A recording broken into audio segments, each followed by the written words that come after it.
প্রত্যেক দিনের মতন আজকে আবারও একটি রেসিপি নিয়ে আপনাদের সামনে হাজির হলাম। আজকে একটি স্ন্যাক্স রেসিপি আপনাদের সঙ্গে শেয়ার করব, যেটা সন্ধ্যায় গরম গরম চা বা কফির সাথে থাকলে আড্ডাটা একদমই জমে যাবে। নমস্কার বন্ধুরা, মাই কিচেন মাই ব্লগে সবাইকে আবারও একবার স্বাগত। আসুন তাহলে শুরু করা যাক আজকের রেসিপি। আজকের রেসিপি বানানোর জন্য এখানে 250 গ্রাম পরিমাণ বিট নিয়ে নিয়েছি, আর তার সাথে 250 গ্রাম গাজর। তো গাজর আর বিটের খোসাটা ছাড়িয়ে নিয়ে খুব ভালো করে ধুয়ে গ্রেট করে নিয়েছি। তো আজকের রেসিপির জন্য বিট আর গাজরটাকে গ্রেট করে নিতে পারেন, বা খুব ছোট ছোট পিস করে টুকরো করে নিতে পারেন। আজকে আমি গ্রেট করে নিয়েই ব্যবহার করব। তো এখন গ্যাসের মধ্যে একটা কড়া বসিয়ে দিয়ে কড়াটা খুব ভালো করে গরম করে নিয়েছি। এখন বেশ কিছু গোটা মশলা ভেজে নেব। তার জন্য দিয়ে দিলাম এখানে একটা শুকনো লঙ্কা, বড় চামচের 1 চামচ গোটা ধনিয়া, 1 চামচ গোটা জিরে, 1 চামচ মৌরি, আর বেশ কিছু গোটা গরম মশলা। তো এখানে গোটা গরম মশলার মধ্যে গোলমরিচের পরিমাণটা বেশি আছে, তার সাথেই 2-4টে লবঙ্গ, 2টো ছোটো এলাচ, 1 টুকরো দারচিনি। তো এখন গোটা মশলাগুলিকে শুকনো কড়াইয়ে বেশ কিছুক্ষণ সময় ভেজে নেব। ভাজা হয়ে গেলে নামিয়ে ঠান্ডা করে গুঁড়ো করে নেব। অতি অবশ্যই খেয়াল রাখবেন মশলাটা যাতে পুড়ে না যায়, পুড়ে গেলে কিন্তু ফ্লেভারটা নষ্ট হয়ে যাবে। তো মশলাগুলি নামিয়ে নিয়ে কড়াটা আবারও বসিয়ে দিয়ে দিলাম এখানে সর্ষের তেল। তেল খুব ভালো করে গরম করে নিয়ে এখানে ছোটো বাটির 1 বাটি পরিমাণ চীনাবাদাম ভেজে নেব। বাদামের পরিমাণটা আপনারা কম বেশি করে নিতে পারেন, আর বাদাম পছন্দ না করলে বাদামটা বাদ দিয়ে দিতে পারেন। সেক্ষেত্রে সবুজ মটর এখানে ব্যবহার করতে পারেন। তো বাদামগুলিকে বেশ কিছুক্ষণ সময় ভেজে নিয়েছি। এখন একটা পাত্রে তুলে রেখে বাকি তেলটার মধ্যেই ফোড়ন হিসাবে দিয়ে দিলাম 1/2 চামচ 5 ফোড়ন। তো 5 ফোড়নটাকে বেশ কিছুক্ষণ সময় ভেজে নিয়ে এখানে দিয়ে দিচ্ছি 1 চামচ গ্রেট করা আদা, আর তার সাথে 2-3টে কাঁচা লঙ্কা কুচি। তো আদা আর কাঁচা লঙ্কাটা এখন বেশ কিছুক্ষণ সময় ভেজে নেব, তাতে করে আদার কাঁচা গন্ধটা চলে যাবে। দেখেই বোঝা যাচ্ছে আদা এই পর্যায়ে খুব সুন্দর করে ভাজা হয়ে গিয়েছে, আর সুন্দর একটা গন্ধ আসছে। এই পর্যায়ে এখন গ্রেট করে রাখা গাজর আর বিটটা দিয়ে দিলাম। তো গাজর আর বিটের মধ্যে আরও কিছু উপকরণ এখন অ্যাড করে দেব। দিয়ে দিলাম 1/4 চামচ হলুদ গুঁড়ো, সাথে দিয়ে দিচ্ছি পরিমাণ মতো লবণ, আর ঝালের জন্য দিয়ে দিচ্ছি খুব সামান্য পরিমাণ একটু লঙ্কা গুঁড়ো। তো এখন সমস্ত উপকরণগুলিকে বিট গাজরের সাথে খুব ভালো করে মিশিয়ে নেব। বিট গাজর সিদ্ধ হতে খুব বেশি সময় লাগবে না, 10 থেকে 15 মিনিটের মধ্যেই রেডি হয়ে যাবে। তো এখন বিট আর গাজরটাকে বেশ কিছুক্ষণ সময় নাড়াচাড়া করে নিয়ে ঢাকা চাপা দিয়ে রান্নাটি করে নেব 3 থেকে 4 মিনিট সময় নিয়ে। কোনো রকম ঝামেলা ছাড়াই খুব সহজেই ঘরে তৈরি করে নিতে পারেন, বাজার থেকে না কিনে।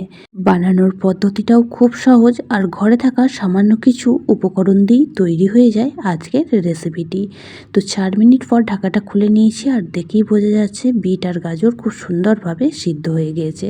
তো এখন খুন্তির সাহায্যে খুব ভালো করে একবার নাড়াচাড়া করে মিশিয়ে নিয়ে এখানে আমি 2টো মিডিয়াম সাইজ আলু সিদ্ধ করে গ্রেট করে রেখে দিয়েছিলাম, সেই আলুটাও এখানে দিয়ে দিলাম।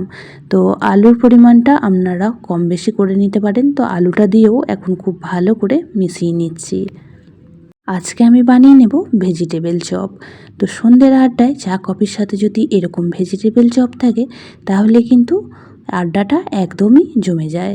আর বানানোর পদ্ধতিটাও খুব সহজ, আর এই পুরটা যদি সুন্দর করে তৈরি করে নেওয়া হয়, খেতে কিন্তু দুর্দান্ত লাগে এই ভেজিটেবল চপগুলি। তো আলুটা খুব ভালো করে মিশিয়ে নিয়ে প্রথমেই যে গোটা মশলাগুলি ভেজে গুঁড়ো করে রেখে দিয়েছিলাম, সেখান থেকে 1.5 চামচ পরিমাণ গুঁড়ো মশলা এখানে দিয়ে দিলাম, সাথে ভেজে রাখা বাদামগুলিও দিয়ে দিয়েছি। এখন খুব ভালো করে নাড়াচাড়া করে মিশিয়ে নেব। আপনারা চাইলে এই পর্যায়ে সামান্য একটু চিনিও ব্যবহার করতে পারেন, তবে আজকে আমি ব্যবহার করলাম না, কারণ বিট অনেকটাই মিষ্টি থাকে, তাই চিনি দেওয়ার প্রয়োজন নেই। আপনারা চাইলে অতি অবশ্যই দিতে পারেন। তো দেখুন খুব ভালো করে পুরটা রেডি করে নিয়েছি।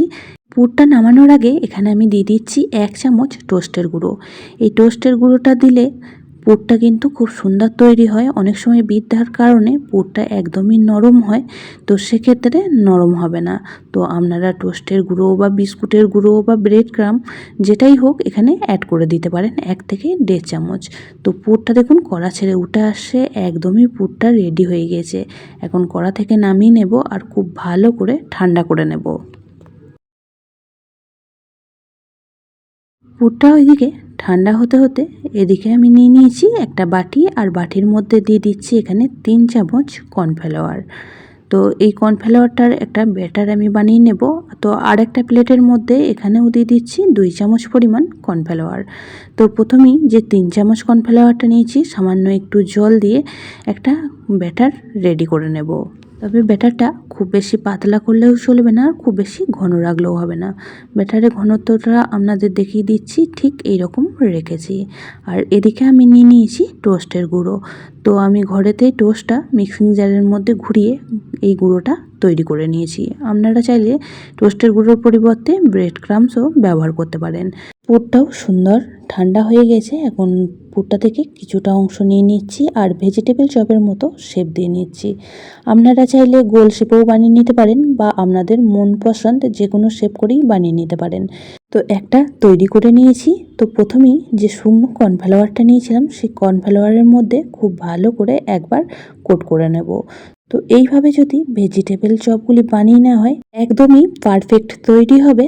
তখন দোকান থেকে কিনে না নিয়ে এসে বাড়িতেই খুব সহজে তৈরি করে নিতে পারেন। তো শুকনো কর্নফ্লাওয়ারের মধ্যে খুব সুন্দর করে কোট করে নিয়ে এখন যে কর্নফ্লাওয়ারটা গুলে রেখে দিয়েছিলাম তার মধ্যেই দিয়ে দিলাম। এখন একটা চামচের সাহায্যে তুলে নিয়ে টোস্টের গুঁড়োটা খুব ভালো করে কোট করে নেব। তো বেশ হাতে করে চেপে চেপে কোটটা করে নিতে হবে। যত ভালো করে কিন্তু টোস্টের গুঁড়োটা লাগিয়ে নেওয়া হবে ভেজিটেবল চপগুলি ততটাই সুন্দর তৈরি হবে।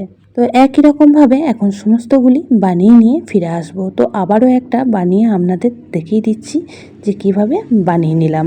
তো দেখুন দুটো তৈরি করা হয়ে গেল আর একই রকমভাবে সমস্তগুলি তৈরি করে নিয়েছি। আপনারা চাইলে এইভাবে তৈরি করে নিয়ে ফ্রিজের মধ্যেও স্টোর করে রেখে দিতে পারেন। যখন মন চাইবে তখনই কিন্তু ভেজে খেতে পারবেন। যদি আপনারা ডবল কোট করে বানিয়ে নিতে চান সেক্ষেত্রে আবারও একটা ভেজিটেবল চপকে এইভাবে কর্নফ্লাওয়ারের ব্যাটারের মধ্যে ডুবিয়ে টোস্টের মধ্যে খুব ভালো করে কোট করে নিতে হবে। তো একটা ডবল কোট করেও আপনাদের দেখিয়ে দিলাম। তো আজকে আমি সমস্ত ভেজিটেবলগুলি সিঙ্গেল কোট করেই বানাচ্ছি। আপনারা চাইলে এইভাবে ডবল কোট করেও বানিয়ে নিতে পারেন। এখন গ্যাসের মধ্যে একটা কড়া বসিয়ে দিয়ে দিচ্ছি এখানে পর্যাপ্ত পরিমাণ সাদা তেল। তো তেল খুব ভালো করে গরম করে নিয়ে গ্যাসের ফ্লেমটা লো টু মিডিয়ামে করে দেবো আর একে একে ভেজিটেবল চপগুলিকে ছেড়ে দিচ্ছি। তো চপগুলি এক পিঠ সুন্দর করে ভাজা হয়ে গেলে অপর পিঠটাও ঠিক এইভাবে উল্টে দেব আর একদমই লাল করে ভেজে নেব। পুরনো বন্ধুরা সবসময় আমার পাশে থেকে আমাকে এতটা সাপোর্ট করার জন্য অনেক অনেক ভালোবাসা। নতুন বন্ধুরা যারা চ্যানেলে ভিজিট করছেন, চ্যানেলটি এখনও পর্যন্ত সাবস্ক্রাইব করেননি তাদের কাছে অনুরোধ রইল চ্যানেলটি সাবস্ক্রাইব করে পাশে থাকা বেল আইকনটির অল প্রেস করে দেবেন। তাহলে আমি যখনই কোনো ভিডিও দেব নোটিফিকেশন সবার আগে আপনাদের কাছে পৌঁছে যাবে। তো দেখুন একদমই লাল লাল করে ভেজে নিয়েছি। এখন তেলটা ঝরিয়ে একটা প্লেটের মধ্যে তুলে রাখবো আর বাকি চপগুলিও একই রকমভাবে ভেজে নেব। দেখেই বুঝতে পারলেন কত সহজ আর সাধারণভাবে তৈরি হয়ে যায় এই ভেজিটেবল চপগুলি। তো নববর্ষের সন্ধ্যায় এই রকম ভেজিটেবল চপ বানিয়ে চা বা কফির সাথে পরিবেশন করুন। চায়ের আড্ডাটা একদমই জমে যাবে বছরের প্রথম দিনে। সমস্ত চপগুলি ভাজা কমপ্লিট হয়ে গেছে। এখন একটা প্লেটের মধ্যে সাজিয়ে নিচ্ছি। সাথে ছিল টমেটো সস আর বেশ কিছুটা পরিমাণ স্যালাড। ওপর থেকে একটু বিট লবণ ছড়িয়ে পরিবেশন করব। আজকের রেসিপিটি আপনাদের কেমন লাগলো অবশ্যই কমেন্ট বক্সে জানাবেন। বেশি ভালো লেগে থাকলে একটা শেয়ার করে দেওয়ার অনুরোধ রইল। সবাই খুব ভালো থাকবেন, সুস্থ থাকবেন। আবারও দেখা হচ্ছে অন্য কোনো ব্লগ বা রেসিপির সাথে। ততক্ষণের জন্য সবাইকে টাটা।